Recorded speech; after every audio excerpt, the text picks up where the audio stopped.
3 quick tips para iwasan ang bloating. Una, huwag kang kinikilig sa mga sinasabi niya kasi pinapaasa ka lang niya.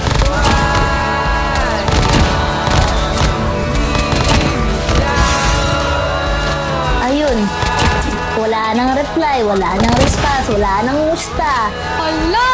Alam mo na kasing red flag, pinili mo pa eh! Ang hindi pwede, maging kayo. Ano ang pagkain na dapat iwasan para magmukhang fresh?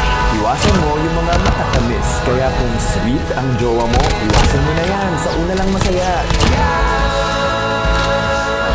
Gusto mong ganun pa rin.